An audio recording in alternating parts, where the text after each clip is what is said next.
Hello दोस्तों, तो स्वागत है मेरे यूट्यूब चैनल में। और आज हम करने वाले हैं राष्ट्रपति से संबंधित कुछ क्वेश्चन एंड आंसर्स जो कि पिछले कई सालों से पूछे गए हैं, राइट। तो इससे पहले मैंने बहुत सारे क्वेश्चंस करवाए हैं, तो अगर आपने वो वीडियो नहीं देखा है तो जाइए और वो वीडियो देख सकते हैं ताकि आपको सब कुछ अच्छे से समझ आए, राइट। तो हम स्टार्ट करते हैं भारत के राष्ट्रपति के बारे में, राष्ट्रपति से रिलेटेड कुछ क्वेश्चन जो हमेशा जो है परीक्षाओं में पूछे गए थे और फ्यूचर में भी पूछे जाएंगे, राइट। हमारा पहला क्वेश्चन है कि भारत के चौथे राष्ट्रपति थे। तो भारत के चौथे राष्ट्रपति कौन थे? सबसे पहले मैंने यहाँ पे एक लिस्ट प्रोवाइड कर दिया जिसमें राष्ट्रपति का पूरा लिस्ट दिया हुआ है। ओके, तो आप इसको पहले पढ़ लीजिएगा अच्छे तरीके से, है ना। नेक्स्ट है तो हम ऑप्शन पे आते हैं। ऑप्शन ए में है वी गिरी, और बी में ऑप्शन है डॉक्टर राधाकृष्णन, सी है डॉक्टर जाकिर हुसैन, और डी है डॉक्टर फरुखुद्दीन अली अहमद। तो चौथे राष्ट्रपति के बारे में पूछा जा रहा था। थे राष्ट्रपति वी गिरी सर थे, है ना। ये हो गया। डॉक्टर राधाकृष्णन जो थे वो सेकेंड नंबर के राष्ट्रपति थे, और डॉक्टर जाकिर हुसैन जो थे वो थर्ड नंबर के राष्ट्रपति थे। सर, डॉक्टर जाकिर हुसैन के बारे में बताना चाहता हूँ कि इनका मृत्यु जो है कार्यकाल के दौरान ही हो गया था। ओके, और सबसे कम समय तक राष्ट्रपति रहने वाले डॉक्टर जाकिर हुसैन हैं, राइट। तो हम नेक्स्ट क्वेश्चन की ओर बढ़ते हैं। हमारा क्वेश्चन नंबर है, राष्ट्रपति को उनके पद से उनका कार्यकाल खत्म होने से पहले संविधान उल्लंघन के लिए महाभियोग द्वारा हटाया जा सकता है ना। इस उद्देश्य परिवर्तन को अधिमान दे सकता है, कौन दे सकता है? तो प्रधानमंत्री एवं उनकी मंत्रिपरिषद, दोनों सदनों के सदस्यों की कुल संख्या के 1/4 भाग के सदस्य, लोकसभा के कुल सदस्यों से आधा, सदस्यों से कम नहीं, लोकसभा के किसी भी सदन के 2/3 बहुमत। मैं बताना चाहता हूँ कि दोस्तों कि महाभियोग की प्रक्रिया जो है आर्टिकल 61 में दिया गया है, 61 में दिया गया है। और जब राष्ट्रपति को महाभियोग से हटाने की प्रक्रिया का उल्लेख किया गया है, महाभियोग के प्रस्ताव जिस सदन में लाया जाता है उस सदन के 1/4 सदस्यों की सहमति होना जरूरी है, तथा संसद के दोनों सदनों से विशेष बहुमत से पारित किया होना जाना जरूरी है। ओके, तो हमारा बी आंसर जो है करेक्ट है। हम क्वेश्चन नंबर 3 की ओर बढ़ते हैं। भारत के राष्ट्रपति को किस परिस्थिति में पद से त्यागपत्र देना पड़ता है? किस परिस्थिति पे? तो हमारा ऑप्शन ए है कि महाभियोग लगाने पर। महाभियोग अगर उन पर लग गया, है ना, और वो आरोप भी साबित हो गया तो उनको जो है अपने पद से त्यागपत्र उपराष्ट्रपति को देना पड़ता है। ओके, ये हमारा क्वेश्चन नंबर 4। भारत के राष्ट्रपति पर महाभियोग चलाने की प्रक्रिया किस अनुच्छेद के तहत की जाती है? वो है अनुच्छेद 61। मैंने लास्ट वाले क्वेश्चन में बताया था कि 61 के तहत जो है महाभियोग की प्रक्रिया जो है स्टार्ट होती है। महाभियोग के बारे में थोड़ा सा बताना चाहता हूँ कि राष्ट्रपति के महाभियोग की प्रक्रिया संसद के किसी सदन में लाया जा सकता है। जिस भी सदन में लाया जा सकता है, ओके, वो सदन जो है उस पर आरोप होगा, फिर वो आरोप होने के बाद जो है दूसरे सदन के पास जाएगा, ओके, सहमति के लिए। दूसरा सदन जो है उस सहमति को चेक करेगा, फिर कमेटी बना जाएगी, फिर ये जो है जांच की जाएगी कि सही जो लगाया जा रहा है आरोप वो सही है कि नहीं। अगर ऐसा साबित होने के बाद अगर वो साबित हो जाता है कि राष्ट्रपति जो है दोषी हैं तो राष्ट्रपति को त्यागपत्र देना पड़ता है, उपराष्ट्रपति को। ओके, नेक्स्ट क्वेश्चन है, भारत लोकतांत्रिक केंद्रवाद संबंधित है। लोकतांत्रिक जो है केंद्रवाद संबंधित है। इसके बारे में बोलता हूँ। सबसे पहले लोकतांत्रिक होता क्या है? तो लोकतांत्रिक केंद्रवाद जो है एक राजनीतिक सिद्धांत है जिनका उपयोग कम्युनिस्ट दलों द्वारा किया जाता है। यह सिद्धांत लोकतांत्रिक बहस और निर्णय लेने के महत्व पर जोर देता है, लेकिन यह केंद्र नेतृत्व की भी वकालत करता है। लोकतांत्रिक केंद्रवाद के सिद्धांत को पहली बार व्लादिमीर लेनिन ने विकसित किया था। ओके, हाँ, लेनिन ने विकसित किया था। हमारे ऑप्शन कौन है? जयप्रकाश नारायण, सुंगो, जवाहरलाल नेहरू। उपयुक्त में से एक से अधिक है।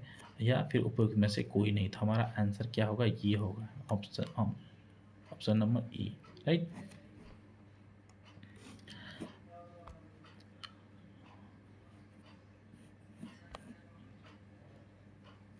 भारत के महान्यायवादी की नियुक्ति कौन करता है? भारत के महान्यायवादी की नियुक्ति कौन करता है? तो भारत के महान्यायवादी की नियुक्ति जो है राष्ट्रपति करते हैं। ओके, आगे है, भारत का राष्ट्रपति अपना त्यागपत्र किसे करता है? मैंने क्वेश्चन में बताया था भारत के राष्ट्रपति जो है अपना त्यागपत्र उपराष्ट्रपति को देंगे। अगर उपराष्ट्रपति को अपना त्यागपत्र देना होगा तो वो राष्ट्रपति को देंगे, वाइस वर्सा ऐसा होता है, राइट। नेक्स्ट क्वेश्चन, इनमें से कौन सी भारत के राष्ट्रपति पद के लिए आवश्यक योग्यता नहीं है? आवश्यक योग्यता में जब क्या है कि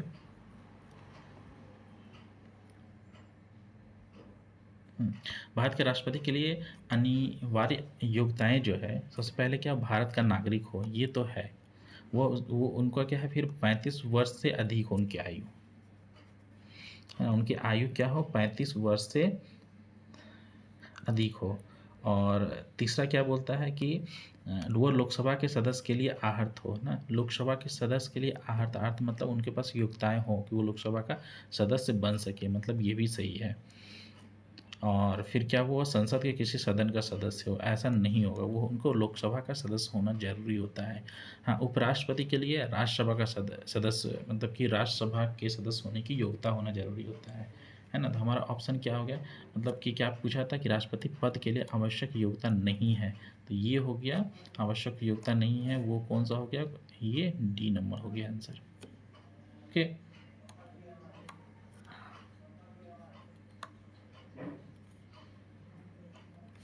किस विधेयक पर भारत के राष्ट्रपति अपने निषेधाधिकार का प्रयोग कर सकते हैं? किस विधेयक पे? तो धन विधेयक पे वो कुछ भी नहीं कर, धन विधेयक एक बार फिर से राष्ट्रपति को अपनी सहमति देना पड़ता है ना। और गैर धन विधेयक, तो हमारा आंसर क्या होगा, गैर धन विधेयक। और आंसर क्या है, गैर धन विधेयक। ओके, फिर नेक्स्ट क्वेश्चन की ओर बढ़ते हैं।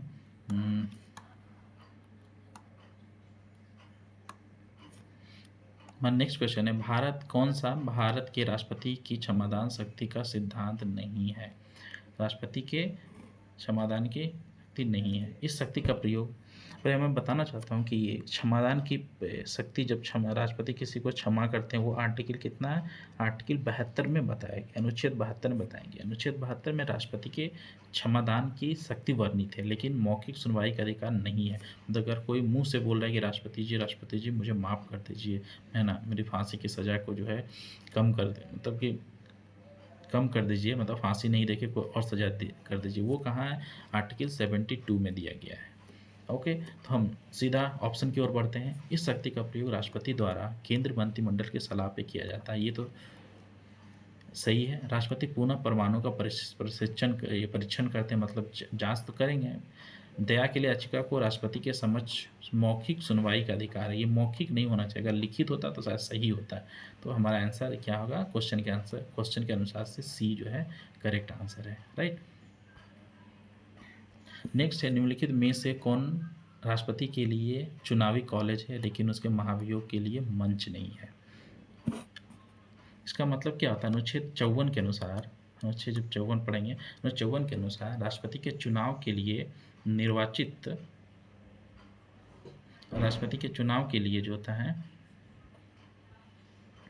निर्वाचित मंडल में लोकसभा, राज्यसभा और राज्य विधानसभा के निर्वाचित सदस्य होते हैं। ओके, लेकिन क्या है, महाभियोग की प्रक्रिया किस में बताई गई, 61 में। इसके अनुसार क्या है, राष्ट्रपति के महाभियोग की प्रक्रिया में राज्य विधानसभा जो होते हैं कि सदस्य भाग नहीं लेते हैं। तो ये हमारा ऑप्शन जो है सही है, इस क्वेश्चन का आंसर क्या है, बी जो है करेक्ट है। नेक्स्ट है, वह व्यक्ति जो भारत के राष्ट्रपति संयुक्त राज्य अमेरिका, चीन, तुर्की और थाईलैंड में राजदूत के साथ साथ जवाहरलाल विश्वविद्यालय के कुलपति भी रह चुके हैं, वो कौन है? उनके बारे में हमें बताना है। तो उनका नाम है के आर नारायण, है ना, उनका नाम कौन है, के आर नारायण, और ये हमारा आंसर है। राष्ट्रपति द्वारा संविधान के किस अनुच्छेद के अंतर्गत अध्यादेश जारी किया जाता है। तो उसका अनुच्छेद है, अनुच्छेद ऑप्शन ए है अनुच्छेद 123। अनुच्छेद 123 के अंतर्गत जो है राष्ट्रपति जो है अध्यादेश जारी कर सकता है। ओके, हम नेक्स्ट क्वेश्चन की ओर बढ़ रहे हैं। भारत में वित्त आयोग की नियुक्ति कौन करता है? वित्त आयोग की नियुक्ति भारत में कौन है? राष्ट्रपति करते हैं। ओके, भारत वित्त आयोग की नियुक्ति जो है राष्ट्रपति करते हैं। राष्ट्रपति लोकसभा को भंग कर सकता है प्रधानमंत्री की सलाह पे या भारत के मुख्य न्यायाधीश की सलाह पे,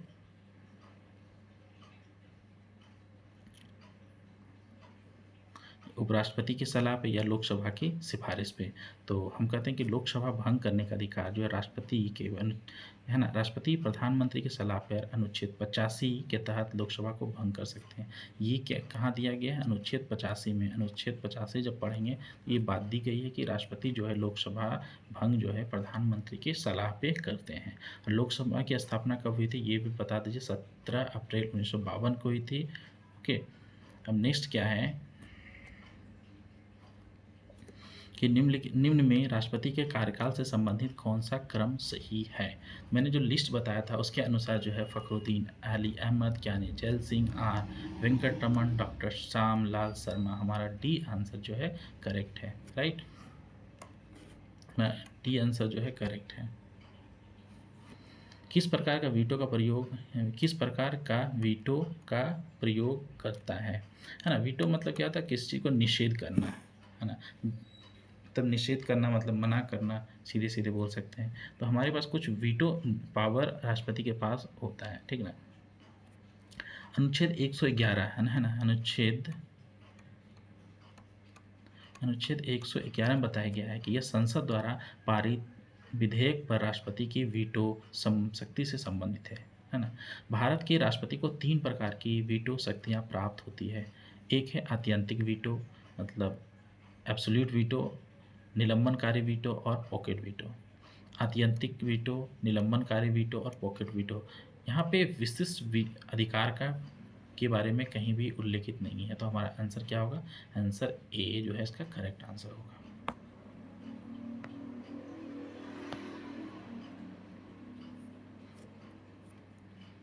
राष्ट्रपति को कैसे किस प्रकार से, ये किस प्रकार होगा है ना, किस प्रकार से पद युक्त किया जाता है मतलब पद से हटाया जा सकता है ना। तो वो कैसे हटाएंगे, हटाने का क्या प्रक्रिया होगा? वो एक विधायी प्रक्रिया नहीं है, एक संसद प्रक्रिया है ना, जो मैंने अनुच्छेद 61 में बताया था महाभियोग के बारे में। हमारा नेक्स्ट क्वेश्चन 18, ये राष्ट्रपति है लिखा हुआ है। राष्ट्रपति चुनाव के लिए जमानत राशि कितनी होती है? राष्ट्रपति का चुनाव हो रहा है, उनकी जमानत राशि कितना होगा? राष्ट्रपति का निर्वाचन जो है कैसे होता है? अप्रत्यक्ष रूप से निर्वाचक मंडल द्वारा होता है, जिसमें कौन कौन शामिल होते हैं? लोकसभा, राज्यसभा और राज्यों के विधानसभा के निर्वाचित सदस्य शामिल होते हैं। राइट, और राष्ट्रपति के लिए निर्वाचक मंडल में 50 प्रस्तावक और 50 अनुमोदक भी होते हैं। और उनकी जमानत राशि जो होती है कितनी होती है? जमानत राशि 15,000 होती है, जो कि रिजर्व बैंक ऑफ इंडिया में जमा होती है, RBI में।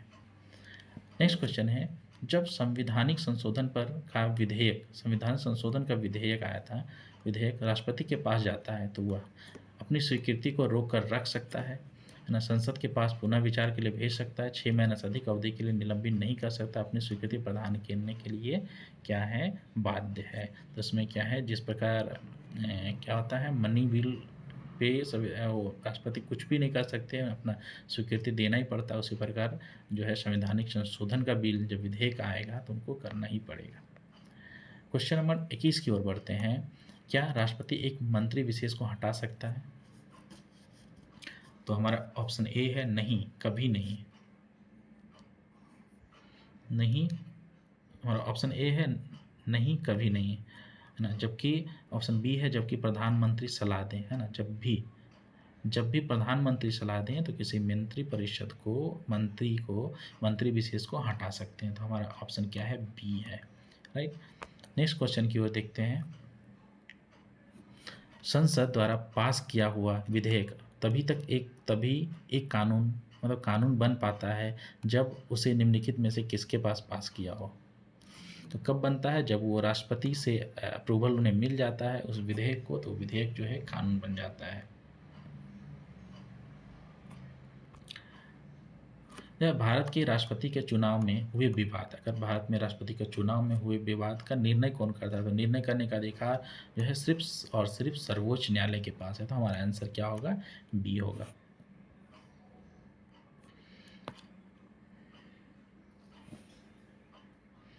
भारत के राष्ट्रपति द्वारा किसी अपराध में दंड को कुछ समय के लिए निलंबन करना कहलाता है ना? निलंबन करना वो क्या कहलाता है? उसे कहते हैं हम प्रवि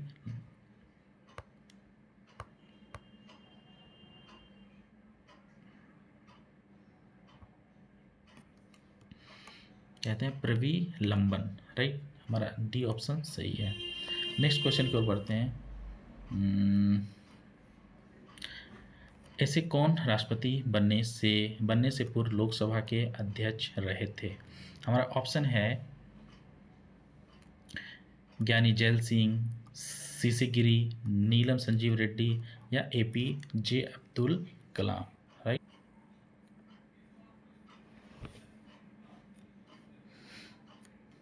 हाँ, ऐसे कौन राष्ट्रपति बनने के पूर्व लोकसभा अध्यक्ष रहे थे? तो इनका आंसर कौन है? आंसर है सी, तब नीलम संजीव रेड्डी। नीलम संजीव रेड्डी जो थे 1970 है ना, 77 से 1982 तक जो भारत के राष्ट्रपति के रूप में कार्य किया। भारत राष्ट्र कांग्रेस के सदस्य रहे। रेड्डी ने आंध्र प्रदेश के मुख्यमंत्री और मुख्यमंत्री के रूप में भी जो है कार्य उन्होंने संभाला था। राइट, फिर हमारा नेक्स्ट क्वेश्चन है राज्यसभा का सभापति अपना त्यागपत्र किसे संबोधित करता है? तो राज्यसभा का सभापति अपना त्यागपत्र जो है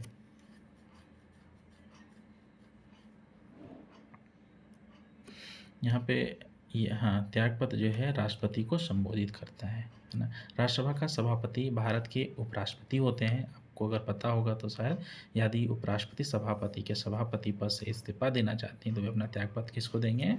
राष्ट्रपति को देंगे।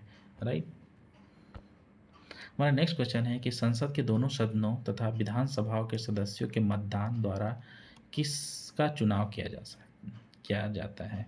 तो हमारा आंसर क्या होगा कि राष्ट्रपति का चुनाव किया जा सकता है। राष्ट्रपति द्वारा राज्यसभा के कितने सदस्य को मनोनीत किया जा सकता है? तो कभी भी जो है कितने सदस्य को मनोनीत करते हैं, वो टोटल नंबर ऑफ सदस्य कितने होते हैं? 12 होते हैं। ओके, भारत के राष्ट्रपति तथा द्वारा राज्यसभा के लिए 12 सदस्यों को मनोनीत किया जाता है। 238 सदस्य राज्यों एवं 3 संघ क्षेत्रों के प्रतिनिधि होते हैं। राज्यसभा में अधिकतम सीट जो है 250 हो सकती है। संविधान के अनुच्छेद 80 में राज्यसभा की चर्चा की गई है। राष्ट्रपति 12 सदस्यों को मनोनीत करते हैं जो कला, साहित्य, विज्ञान, खेल एवं सामाजिक क्षेत्रों के सराहनीय योगदान होते हैं। ओके, भारत के प्रथम राष्ट्रपति कौन थे? भारत के प्रथम राष्ट्रपति डॉक्टर राजेंद्र प्रसाद थे। राधा कृष्णन सर जो थे 2 नंबर में थे। महात्मा गांधी कभी भी नहीं आए थे। नीलम संजीव रेड्डी इनका नाम है, वो 6ठे नंबर के राष्ट्रपति थे। हमारा 30 क्वेश्चन है कि भारत के किस राष्ट्रपति का कार्यकाल सबसे लंबा रहा है? मैं बताना चाहता हूँ कि वो कौन थे? ए नंबर डॉक्टर राजेंद्र प्रसाद थे। उन्होंने 2 बार जो है कार्यभार संभाला था। भारत के में संघ के मंत्रियों का परिषद कौन नियुक्त करता है? भारत में संघ के मतलब जो है कौन नियुक्ति करेगा? तो वो उनका आंसर, करेक्ट आंसर है राष्ट्रपति करते हैं। नेक्स्ट क्वेश्चन की ओर बढ़ते हैं कि रामनाथ कोविंद राष्ट्रपति पद पर प्रत्याशी बनाए जाने के समय किस राज्य के राज्यपाल के पद पर थे? वो किस राज्य था? वो बिहार था। राइट, उससे पहले जब राष्ट्रपति बने उससे पहले वो रामनाथ कोविंद जो थे तो बिहार के राज्यपाल थे। बिहार के कौन से राज्यपाल भारत के राष्ट्रपति बने?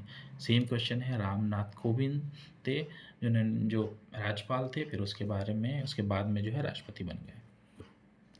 फिर से क्वेश्चन आया है कि रामनाथ कोविंद भारत के राष्ट्रपति बने, मतलब कम्मा राष्ट्रपति, 13वां क्या है, तो वो 13वां राष्ट्रपति बने या फिर 14वां राष्ट्रपति बने या 15वें राष्ट्रपति बने या 16वें राष्ट्रपति बने, तो वो कौन थे? वो 14वें राष्ट्रपति थे। राइट, हमारा आंसर ये करेक्ट है। इनमें से कौन भारत के राष्ट्रपति द्वारा नियुक्त नहीं होते हैं? देखिए, प्रधानमंत्री की नियुक्ति करता है, मुख्य न्यायाधीश की नियुक्ति करते हैं, राजदूत की नियुक्ति, वाइस प्रेसिडेंट का नियुक्ति नहीं होता है, मतलब उपराष्ट्रपति, उपराष्ट्रपति की नियुक्ति नहीं करते हैं। ओके, तो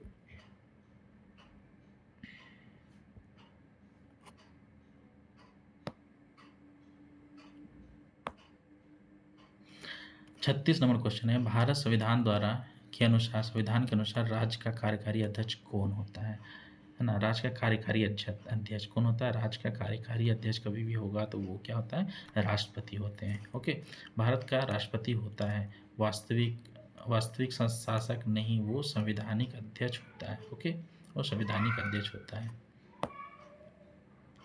संघ के कार्यकारिणी का संवैधानिक प्रमुख कौन होता है? सेम क्वेश्चन है, राष्ट्रपति होते हैं। संघ के कार्यकारिणी का संवैधानिक प्रमुख कौन होते हैं? राष्ट्रपति होते हैं। भारत संविधान के अनुसार राज्य का कार्यकारी अध्यक्ष कौन होता है? वो राष्ट्रपति। भारत के कार्यकारी का अध्यक्ष कौन होता है? राष्ट्रपति। ये क्वेश्चन बहुत बार रिपीट होता है, वो इसीलिए लिखा हुआ है। 40 नंबर क्वेश्चन है दोस्तों, राष्ट्रपति का निर्वाचक मंडल होता है, निर्वाचक मंडल होते हैं कौन? राज्यपाल के निर्वाचित सदस्य नहीं, लोकसभा के नहीं, विधानसभाओं के निर्वाचित सदस्य नहीं, राज्यसभा लोकसभा और विधानसभाओं के निर्वाचित सदस्य।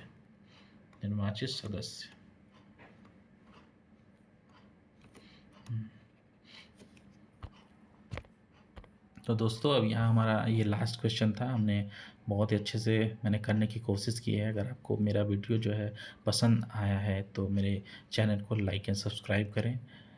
ओके, और अपने दोस्तों को भी भेजें ताकि ये वीडियो ज़्यादा लोगों को पहुँच सके। और ओके, थैंक यू। तो मिलते हैं नेक्स्ट क्लास में।